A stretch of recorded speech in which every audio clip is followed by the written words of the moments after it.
Hello, everyone. My name is Camila. I'm happy to be back at this unit this year. I taught this lecture last year, and due to the positive feedback, we've been invited again. Thanks again for the invitation. Before we go through the content of the lecture, I'd like to introduce myself. My name is Camila Ribeiro. I'm an agricultural scientist from Brazil. Throughout my career, I have worked in organic, biological, biodynamic farms in Brazil, Argentina, Peru, United States, Israel, here in Australia as well. I have also worked in the fruit industry in Brazil, and now I am a doctoral student at the Forest Research Institute at USC Downs. This year, the lectures are going to be recorded, so you're watching the recording. So unfortunately, we won't have the opportunity to talk and to pause throughout if you have any questions, and we could do reflections together. But I'm leaving my email at the slide, and I'll be really happy to hear from you. Please send me your feedbacks, your questions, your reflections. I'll be happy to chat about the content of today's class. So the overview of the class will be divided in three parts, basically. First, we're going to talk about what is agroecology. Second part, why agroecology emerges as an option in agricultural systems. And also how. So what are the propositions that agroecology brings to us? So first, we'll start by the what. There are many definitions of agroecology down there. We could understand as a very broad definition as the application of concepts and techniques to design and manage sustainable food systems. And here I highlight the term food systems. And so not only agricultural systems, it's not restricted to farmers, and it's not. It can be applied in the whole process, not only of producing food, of distribution, and also how food is consumed.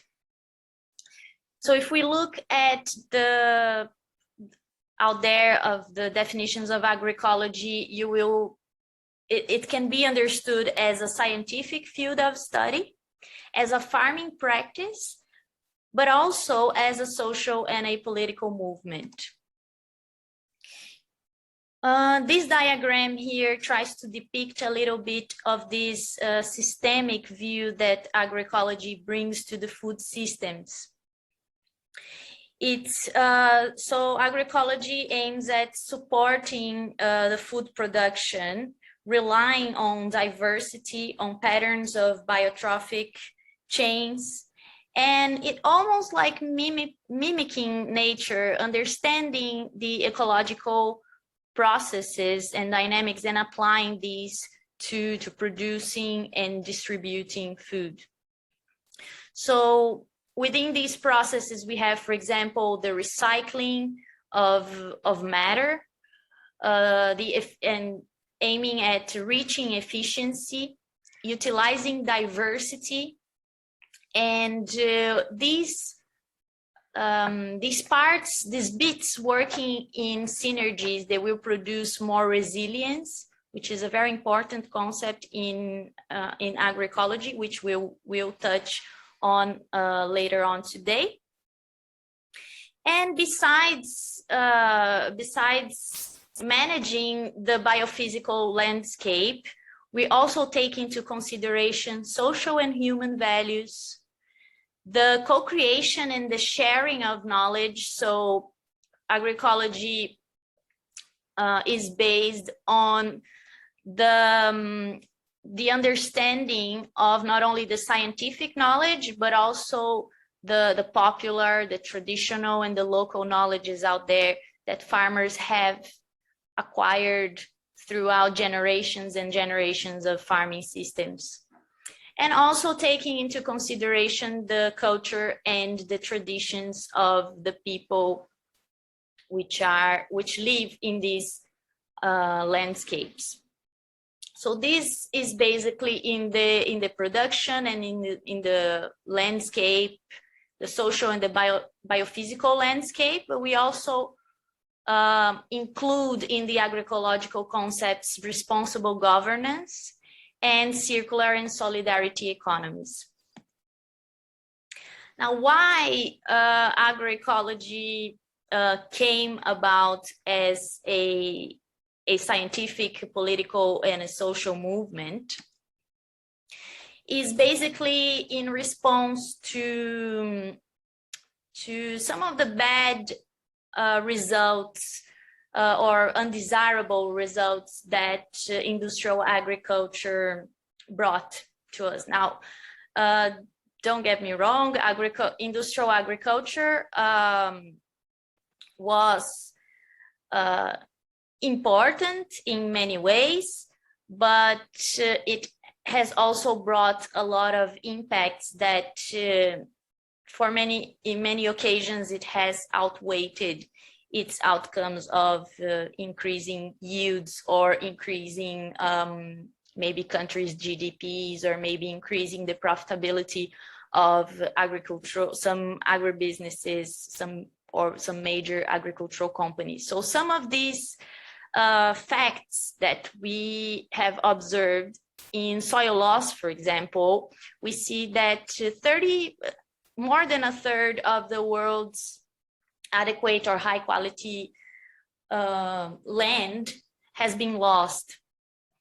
And this is, it's curious to see that as humans, we have been doing agriculture for about 10,000 years, but it was only in the last 60 or 70, in less than a century, we managed to cause some damage in the environment. So as a consequence of this soil loss, there's less absorption, less sequestration, and more carbon emissions. And we are also destroying the microbiota of the soil, which are the organisms that do all the magic of transforming the matter and making it available to plants and transforming the quality of the soil. Also, we have observed that agriculture is an important contributor to loss of habitat. In the next decade, it is predicted that we'll lose 1 million species. 70% of all ecosystems nowadays are severely altered by humans. And it is also predicted that by 2050, only 10% of the ecosystems in the world will be unaltered. And just as a little comment, there are many studies out there. I just mentioned one, but I'll be happy to refer to you to other works as well on the links between land use change and the emergence of pandemics such as SARS, such as COVID, such as MERS. So there is also a link between pandemics and the loss of habitat. Also, the industrial agriculture is heavily dependent on fossil fuels. The use of fertilizers, the overuse of fertilizers, has caused now 600 plus ocean dead zones. Also, I'm also linking the study by which I'm referring to. You will be able to look at the details of each study in brackets at the end of the slides. I'm also sending you the slides in PDF. You can check these studies out later on. Also for pesticides, a huge impact, profound impact in pollinators such as bees, also impact in fishes, in the marine life. And the use of pesticide, there's also evidence that it affects public health directly. So for example, in this presentation from Miguel Altieri, a professor at University of California, he shows the total estimated environmental and social costs from pesticides used in the United States. So we see the public health impacts there, as the society paying around more than $700 million a year. Also you can see some other impacts shown here, which is the society as a whole that pays for all these costs. And so, okay, if we looked at all these impacts in the environment, but one can claim that this was necessary because we needed to feed the world. However, we see today around 3 billion people suffering from some level of food insecurity. So not only industrial agriculture has failed to manage the biophysical landscape and the environment, it has also failed to deliver food security for around 3 billion people nowadays.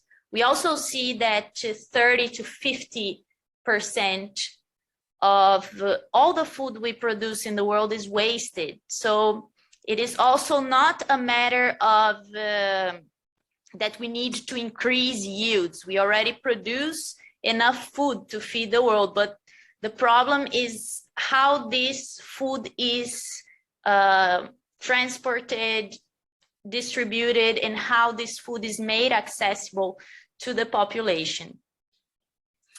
So that also involves some social dynamics along with productive issues.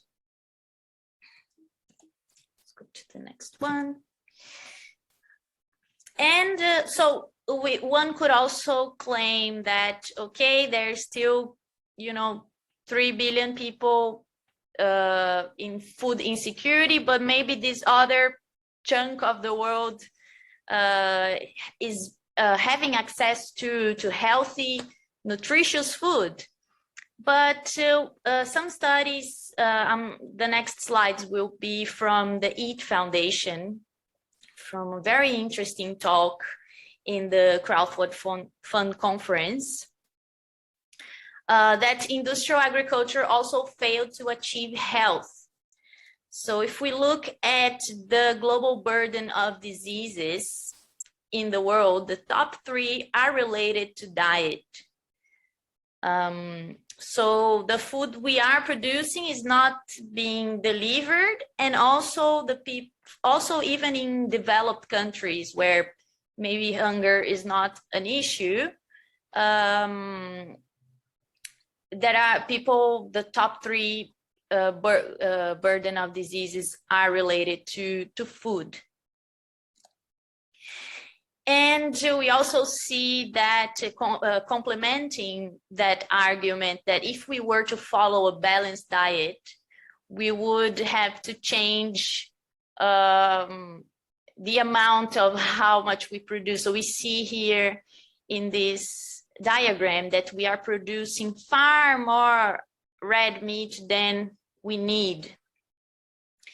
And we could be producing more vegetables, more nuts and seeds, more fruits. So that's also something to consider when we talk about the impacts of industrial agriculture. These are results from a study from 2017, just to complement what we just saw previously on impacts and on the urgency for looking for alternatives to how we are producing our food today. And another one showing all the changes, the impacts in the earth systems and also in socio-economic systems during the Anthropocene, which is a term that you should be aware of by now. This graph is from, shows predictions from IPCC, which is the International Panel for Climate Change. So you see here in this red line, the tendency of the global average temperature. So the average is to rise. Here, predictions from 2000 until 2050, it is predicted that the temperature will rise almost 2 degrees. And by 2050, it is predicted that all these crops here, so maize, soybean, rice, wheat, maize, which are fundamental commodities, fundamental crops for us, that all these crops, the yields of all these crops are predicted to go down drastically as the temperature rises. So this will cause very severe issues in terms of food availability and food distribution for the world population. Now that we've seen a definition of agroecology and why it came about, in this part, I want to share with you some of the propositions that agroecology brings in order to address some of the environmental and social issues we've just discussed. But before I go through some of the agroecological propositions, I'd like to share with you some propositions out there that I suggested that we question a bit more. And one of them is the concept of green growth, which basically means that we can continue to the aggregate expansion of economic profits without depleting the resources and without going through the carbon emissions threshold, which we have already transpassed by now. So I'm sharing with you here a very interesting study that questions a bit of this concept of green growth. And they show some very interesting examples that actually decoupling economic growth from resource use historically lacks empirical support, even for countries, for developed countries that have transitioned from a provider of material resources to a provider of services. Even in these economies that are services based, there is no evidence that these societies were able to decrease their material footprint in the planet. And also when they look at the carbon emissions, the carbon emission have just decreased in periods of recession in countries, and that if we keep doing the business as usual, if we continue to do the things as we have been doing, reaching carbon budget goals timely and keeping them will be very hard. And so I highly recommend you go through this study to look at some of his examples. And some other beliefs associated to green growth is the substitutability of everything in nature. So there is this belief that if we manage to deplete all the agricultural soils in the world, we'll farm in with hydroponics.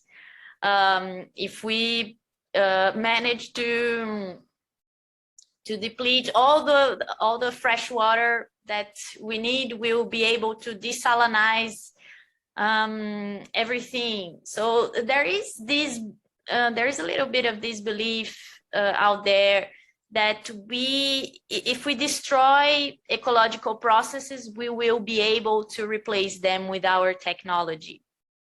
But the truth is that we cannot farm without nature. We cannot do anything with if the ecological dynamics and if the ecological balance is not in place. Another belief is that we can convert everything in nature into natural capital. So we can put a price tag in everything in nature, and this is going to solve our problems of carbon emissions. I'm not trying to invalidate the concept of, for example, carbon markets, but we must be aware that these schemes by themselves will not be able to solve our problems. So there has to be a systemic change. There has to be some more changes than just putting a price tag on nature, or than just relying that technology will solve all of our problems. Some examples of these substitution and decoupling beliefs can be seen in agriculture, for example, in biotechnology. Now, I'm not here to say that all biotechnology is bad, and I'm not saying that all these, GMOs, biofuels are bad. What I'm saying is that we should not rely on them exclusively to solve our problems. So with the golden rice in Asia, for example, that the golden rice arrived as a solution to address nutritional issues in rural areas. But this has generated some severe ethical and food sovereignty issues. The case of biofuels in Brazil also, that has caused a profound land use change, profound impacts in the landscape to produce sugarcane for biofuels, because the biofuels are cleaner. But in order to produce these biofuels, we consume machinery and inputs that rely on fossil fuels. So yes, they can be part of a solution, but technology is not going to solve everything. We have to preserve the ecological dynamic of our planet. Otherwise, things are not going to work out. The GMOs is a classical example as well. We have basically two types of GMOs out there, the herbicide tolerant and the insect resistant. With the GMOs which are insect resistant, for example, there are lots of examples out there that insects evolve quickly, they develop resistance very quickly. And with the herbicide, we have problems of drift and problems affecting pollinators as well. And finally, another example from precision agriculture is, we're going to, we're killing all the pollinators. So we'll start doing the fertilization and pollination through drones. First of all, these technologies are not, at least in their initial stages, they won't be available widely and financially accessible to most of the farmers in the world. And the pollinators produce, they make 75% of all the pollination in crops. And we certainly, technology certainly cannot do everything that nature does. So these were some of the beliefs that are out there, that we should be careful, that they won't solve all our problems just by relying on them. There has to be more than that. There has to be a systemic change. This diagram here is very interesting, because if we're looking just at the food production, won't be enough to change the technology. The way we produce food won't be enough to solve all the problems that we are having in the food systems. Because besides, after the food production, you have trade and transport, you have the food processing, and the food provision. And this entails different social actors. It entails the behavior. So there has to be also a change in behavior that includes the diets of people, and that also includes the planetary boundaries. By the way, I'm sure many of you have seen the recent documentary about the planetary boundaries that's on Netflix, and I'm sure you can find in other platforms. So for this systemic change, what is it that agroecology proposes? So there are propositions that go from farm scale all the way to policies and market regulation. So we're going to go through them from policy, so from more of a macro scale, then narrowing down all the way to the farm unit. Okay, so just for as a general view here, for policies and market regulation, you have trade agreements, reform food chains, governmental subsidies, and reform agricultural policies. In the social landscape, there are training networks that we can foster to train extension officers, to train farmers. The redistribution of investments in agriculture is also very important. The decreasing the meat consumption can also help a lot. We're going to see further on, shifting diets to reduce waste at the landscape matrix, stopping biodiversity loss and agricultural expansion, reclaiming natural habitats, and reuse and reduce the resource use, reduce the material footprint we were just discussing with substitution and decoupling. And also at the farm scale, we're going to go through some techniques and some concepts to be applied at the farm unit.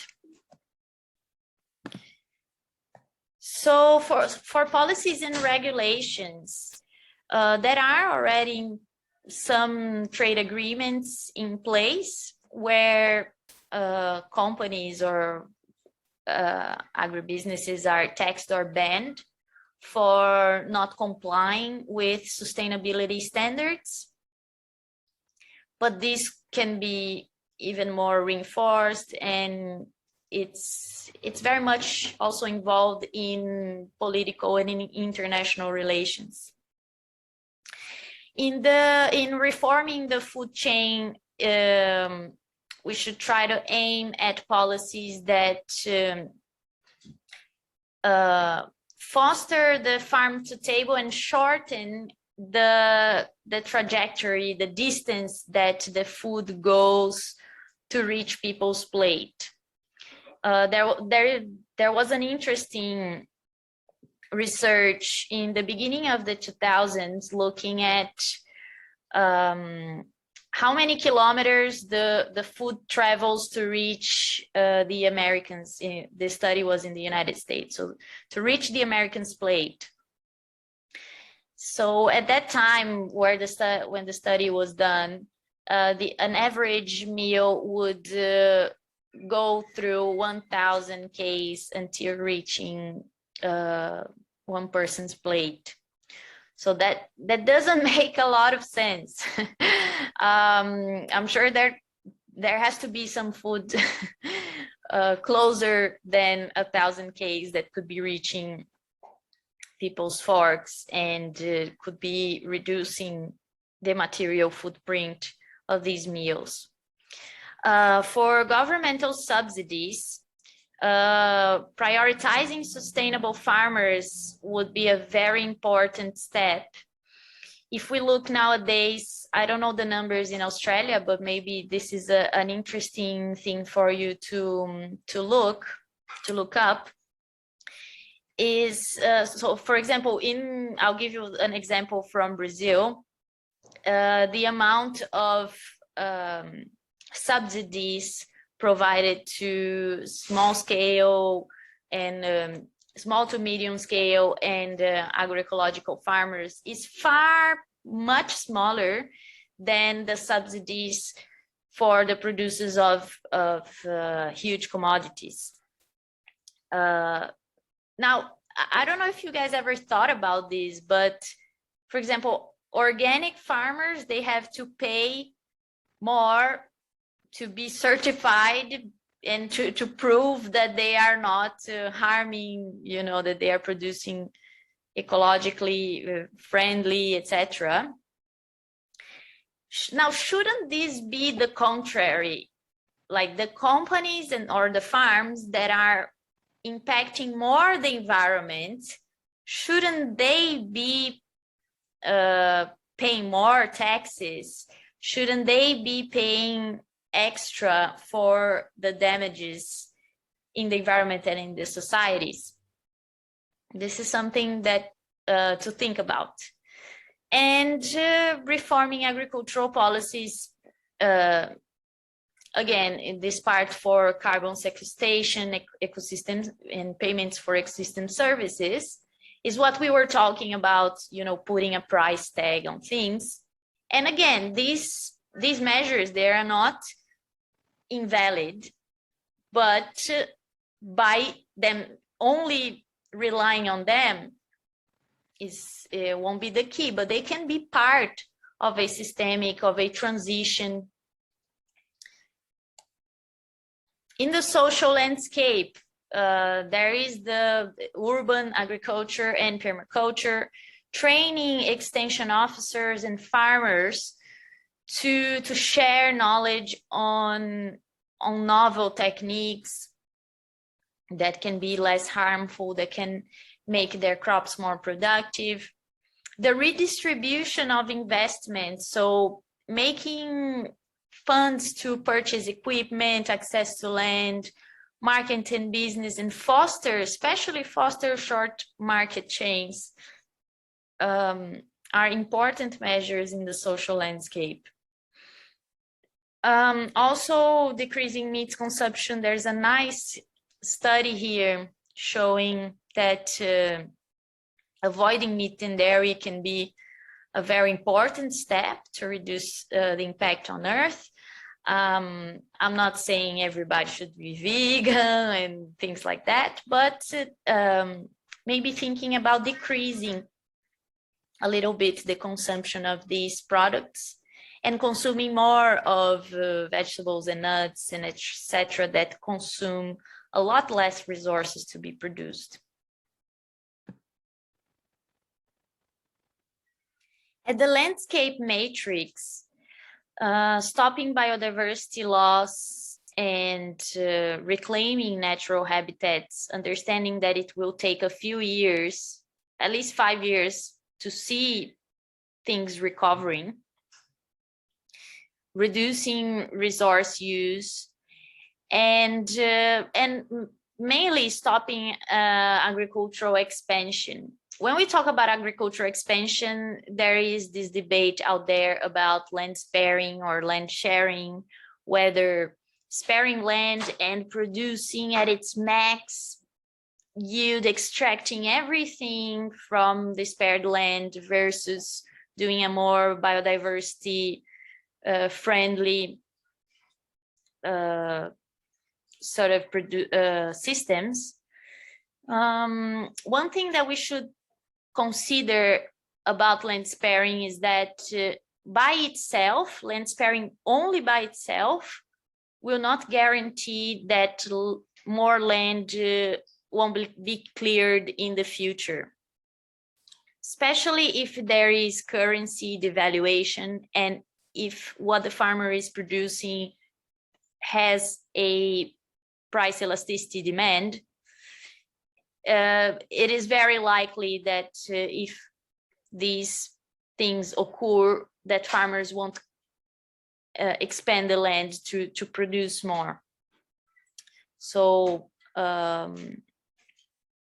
again, it's not the land sparing is not in, I'm not invalidating land sparing here, but we should consider this when in this debate of stopping agricultural expansion. I shared with you here a very interesting study on land sharing, land sparing debate. Highly recommend you go through it. Now at the farm scale,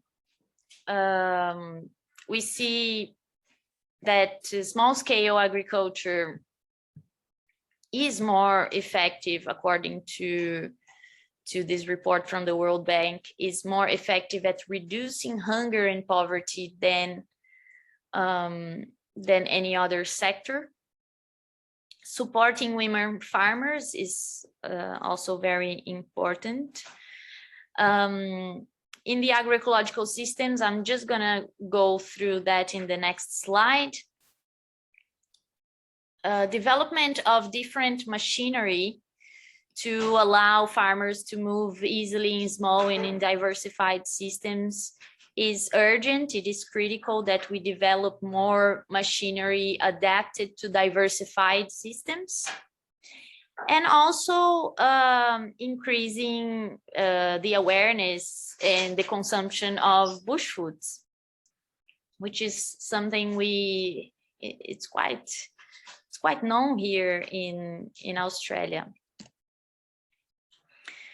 Now, still on the farm unit, talking about the agroecological systems. So there are many different systems to produce food that are considered agroecological. So in some measure, you can consider conservation agriculture, no tillage, and similar techniques as part of agroecological systems, or as a strategy for an agroecological transition. So farmers, when we talk about agroecological transition, it doesn't mean that the farms and the farmers are going to go from day to night, everybody's going to be organic, everybody's going to, you know, with planning, with proper planning, with modeling, we can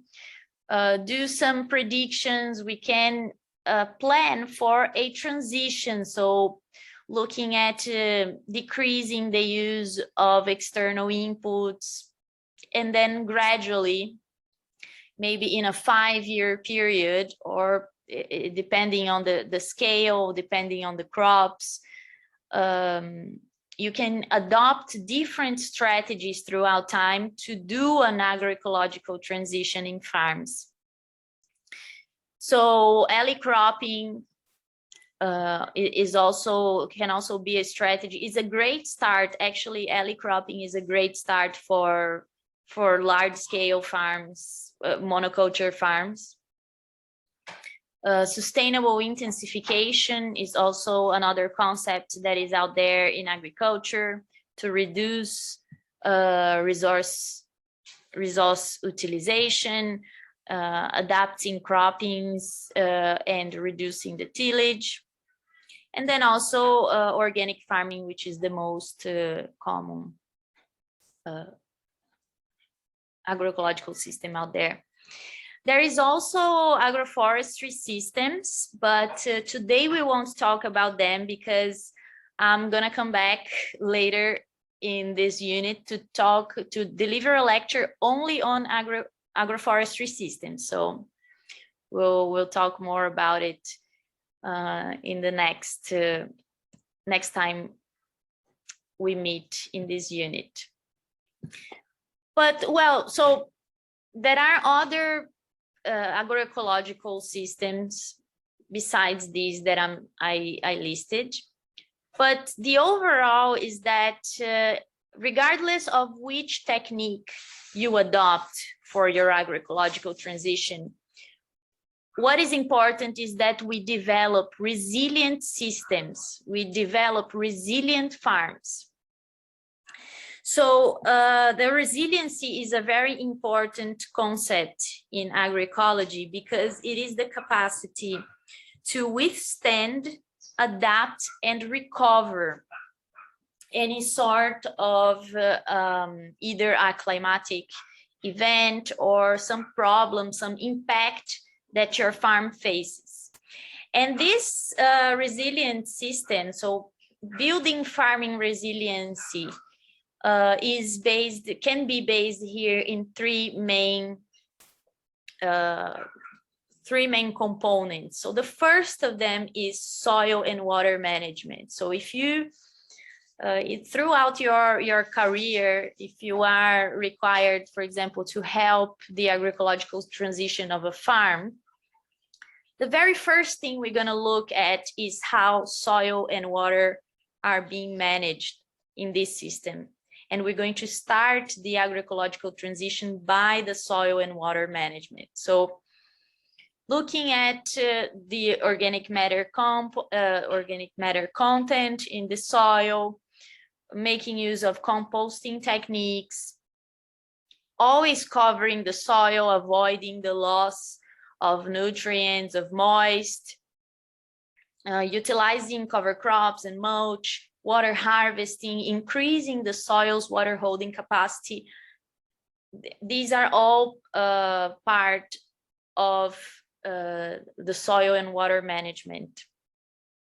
Now, another part of building farm resiliency is the vegetational complexity. So we want diversity in our farms, both at the genetic resources scale, but also in terms of species, and also that this vegetational complexity is functional and redundant. For the third component in the surrounding landscape, so this is more these two components here are within the farm, and this third component here would be around the farm. So building connectivity, for example, ecological corridors among farms so wildlife can go through, can have shelter and food resources. So it's important also to create connectivity among the farms in the landscape, because this is also going to make the landscape as a whole with some level of increased resiliency.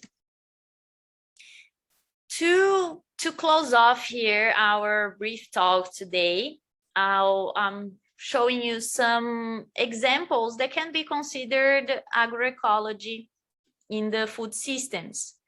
So I'm sure you are aware of Aussie Harvest, Fair Share. So these are initiatives that are acting more in the logistical part, in the part of the food distribution, avoiding food waste and making food available to some sectors of the society that are not being benefited, or that that are vulnerable and need help. Also, if we look at CSAs, so community supported agriculture is a great initiative, and can be found many CSA farms worldwide. I highly, if you don't know what community supported agriculture is, I highly recommend you look up and learn more about it. Some other examples now, more at a policy scale. The example of Brazil. I don't know if you guys are aware, Brazil was the first country to develop a national policy for agroecology and organic agriculture. Unfortunately, this national policy was dismantled after the coup d'etat in 2016. But between 2013 to 2015, there was this food acquisition program in which the government would buy from smallholder farmers and distribute this produce to daycare centers, municipal schools, hospitals. So it was a way of providing financial security to local farmers,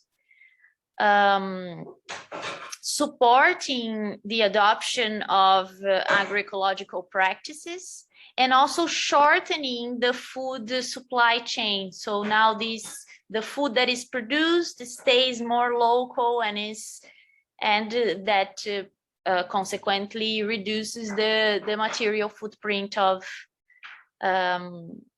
what is produced as well.